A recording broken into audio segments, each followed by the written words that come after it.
ini kita menyadarkan diri kita, terlebih lagi yang berceramah, jangan kau hanya sampai menyampaikan ayat saja. Hai Abdul Samad, apakah kau yang bicara itu hatimu sudah hidup? Senantiasa merasakan diri, aku orang paling hina, aku orang paling kotor, ditempelkan kening ke lantai di tempat yang diinjak tapak kaki, mengatakan bahwa aku bukan siapa-siapa. Umur diberikan Allah 40, 60, 70. Berapa yang kupakai untuk menolong agama Allah? Berapa yang kupakai untuk mengingat Allah? Mata, tangan, telinga, kaki akan diminta tanggung jawab di hadapan Allah. Dulu dibangga-banggakan, dihormati, dimuliakan. Yang kami muliakan Al-Mukarram, Al-Ustadz. Tapi pada saat tiba masanya, yang kita bawa tak lain tak bukan innallaha la yanzuru ila ajsamikum. Allah tak menengok badan, fisik, bentuk tubuh, baju. Ini sampulnya saja. Wala ila suwarikum, Allah tak menengok rupa, wajah. Walakin yanzuru ila qulub. Hati kamu yang bersih itulah yang kau bawa menghadap Allah Subhanahu wa taala. Yauma la yanfa'u malun, harta tak berguna, wala banun, anak tak bisa menolong, harta tak berguna, anak tak mampu menolong, illa man atallah, kecuali orang yang datang menghadap Allah biqalbin salim, dengan hati yang bersih, hati yang tulus, hati yang memercikkan cahaya iman, hati yang bersih dari hasad, busuk hati, sum'ah, riya, takabbur. Itulah yang menolong di hadapan Allah Subhanahu wa taala. Apa kata Imam Ali radhiyallahu an? An-nasu niyam. Semua manusia waktu hidup itu tidur. Bapak tidur, ibu tidur, saya tidur. Semua orang waktu hidup itu tidur. Falamma matu, ketika dia mati, disitulah dia baru terjaga dari tidur panjang. Saat Israel mencabut nyawa, ditarikkannya adalah satu centapan yang kuat. Disitulah kita baru terjaga dari tidur panjang. Betapa aku meninggalkan salat, betapa aku tak berzakat, betapa dulu kekuasaan. Aku lulus umur 30, pensiun 58, 28 tahun, apapun tak pernah kubuat untuk agama. Sibuk membesarkan anak, sibuk mengurus warisan. Anak pun tak ingat dengan kita, karena kita lupa menanamkan pendidikan agama di dalam otak kepalanya. Harta yang banyak tak sempat menolong agama Allah. Anak tunggal semata wayang tak sempat dididik agama. Istri meninggalkan dalam keadaan stres susah hatinya, karena dia tak diajarkan sabar menerima ridha ketetapan takdir Allah. Dan paling celaka, tak pernah anggota tubuh ini dipakai untuk berzikir, muhasabah, mengingat Allah. Tak pernah mata dipakai menengok Quran, kitab suci Allah. Tak pernah dipakai hati merenung sejenak, apa yang akan kubawa mati menghadap Allah Subhanahu wa taala. Abdul Samad dari dalam tanah naik ke atas tanah, ceramah, masuk balik ke dalam tanah. Yang kau bawa apa? Baju koko tinggal, peci tinggal, pakaian kehormatan tinggal. Yang kau bawa kain tidak berjahit, disobek, kerak. Itu yang akan menyampul kulitmu, yang selama ini kau dimandikan, dibersihkan oleh ibumu dulu 60 tahun yang lalu. Sampai masanya kau lupa kapan kau dimandikan dulu. Sekarang ruh melihat, disebut dia ruh karena dia raha ya ruhu ruh, seperti aroma semerbak yang datang pergi hinggap. Ruh sampai masanya dia datang masuk ke dalam jasad. Ruh sampai masanya dia pergi meninggalkan jasad. Malam ini dimuliakan Al-Mukarram Haji Abdul Samad LCMA. Kenapa Abdul Samad ini dimuliakan? Karena ruh hinggap sejenak sebentar, sampai masanya besok pagi dia ruh keluar dari dalam tubuh ini. Anak yang katanya ayahku sayang, istri katanya kaulah abang, sampai masanya mereka tak lagi mau mendekat. Rumah itu saya yang buat, saya yang mengukurnya. Tapi begitu ruh sudah keluar dari badan, tidak satu pun semeter, sesenti, sejengkal, sehasta ada tempat di rumah itu untuk jenazah bernama jenazah Abdul Somad. Mana kawan, sahabat, andai tolan, anak menantu, teman sekantor, semuanya pergi meninggalkan.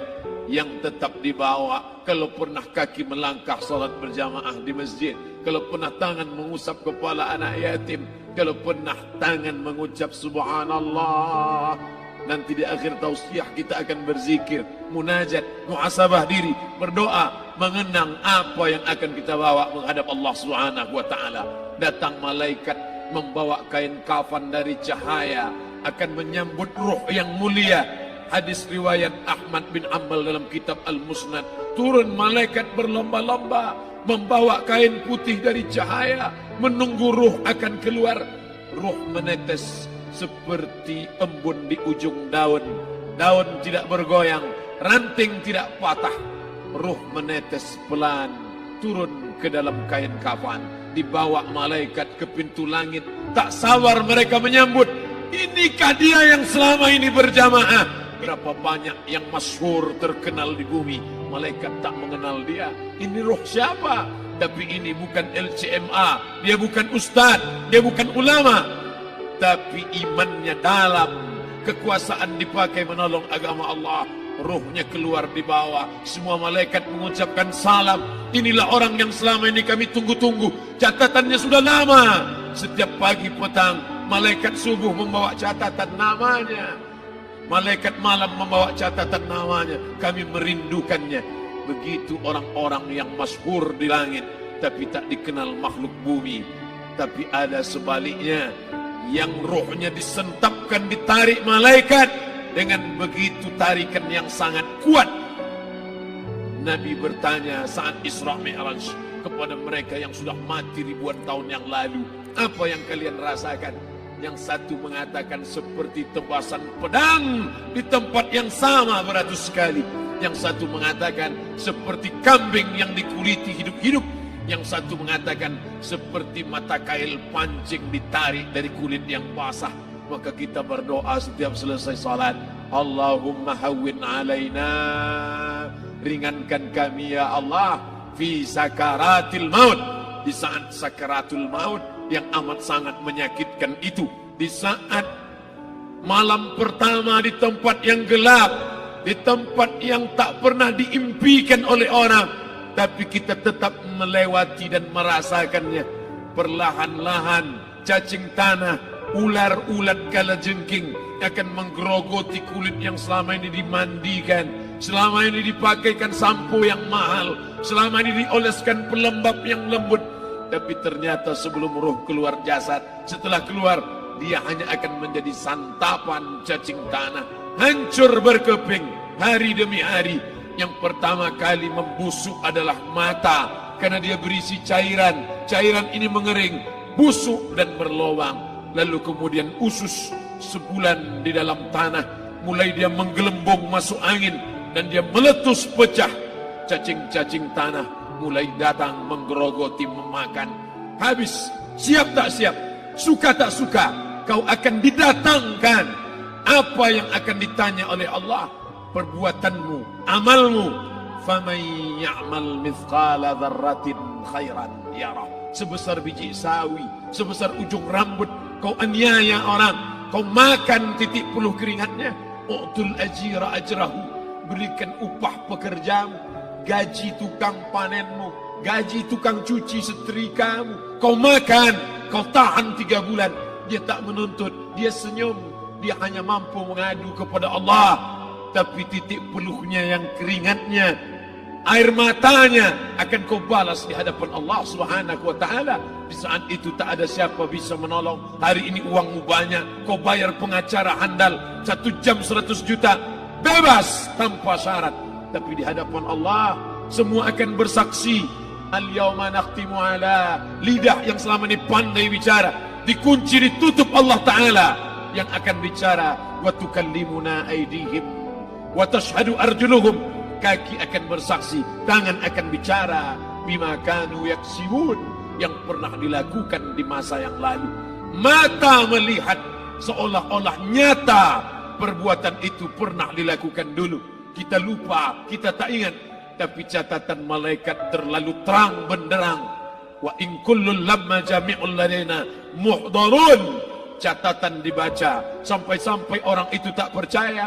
Ma li hadzal kitab, kenapa buku catatan saya ini la yughadiru saghiratan, yang kecil-kecil, wala kabiratan, yang besar-besar, ahsaha, semua tercatat dalam buku catatan yang nyata. Dalam surat Al-Isra apa kata Allah? Iqra. Hari ini kalau dikatakan Iqra baca Quran, Iqra baca Yasin, malam Jumat Iqra baca surat Al-Kahfi. Tapi sampai hari itu Yasin tak bermakna, Al-Kahfi tak lagi disuruh baca, karena hidup sudah berakhir. Iqra, baca. Apa yang kau baca? Kafa binafsikal yawma alaika hasiba. Baca buku catatan amal.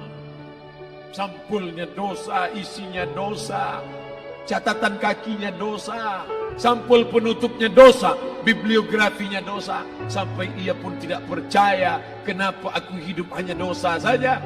Saat itu dia mendengar teriakan azab, saat itu dia menyaksikan pekikan teriakan sakitnya siksa. Rabbana, ya Tuhan kami, farji'na, balikkan lagi kami ke dunia. Rabbana, ya Tuhan kami, absarna, mata kami sudah melihat azab. Wasami'na, telinga kami sudah mendengar sakitnya, pekikan, teriakan, jeritan. Farji'na, balikkan lagi kami ke dunia. Na'mal salihan, kami ingin amal saleh. Kami ingin bantu masjid, kami ingin sekolahkan anak yatim, kami ingin muliakan fakir miskin, kami ingin bantu panti jompo. Farji'na, balikkan lagi kami dunia. Kami ingin salat tahajud, kami ingin tahiyatul masjid, kami ingin puasa sunnah. Saat itu penyesalan tak lagi berguna. Na'mal salihan, kami ingin amal saleh. Andai kau beri kami tenggat waktu ya Allah, laula akhartani, kalau kau beri aku waktu, ila ajalin qarib, aku tak minta hidup 1000 tahun, ila ajalin qarib, sebentar saja kau hidupkan aku ya Allah. Di situ orang baru tahu apa yang pernah dilakukan dulu, yang di masa lalu tak ada cara lain kecuali malam ini kita bertaubat, taubat nasuha, mandi, solat sunat taubat. Ma min muslimin yuznibu dzamban, ada orang silap, khilaf, buat dosa, salah. Siapa yang tak pernah salah? Sedangkan datuk moyang kita Adam pun salah, tapi dia mengetahui, sadar salahnya. Dia berdoa, Rabbana zalamna anfusana, kami sudah menzalimi diri kami. Wa illam taghfir lana, kalau kau tidak mengampuni kami, wa tarhamna, kalau kau tidak merahmati kami, lanakunanna minal khasirin, kami termasuk orang yang rugi ya Allah. Maka malam ini kita bermunajat kepada Allah, berdoa, mengenang masa lalu, bergelimang dosa, besok tak akan kita ulang. Kita minta ampun kepada Allah Subhanahu wa taala. Astaghfirullahalazim. Astaghfirullahalazim. Astaghfirullahalazim.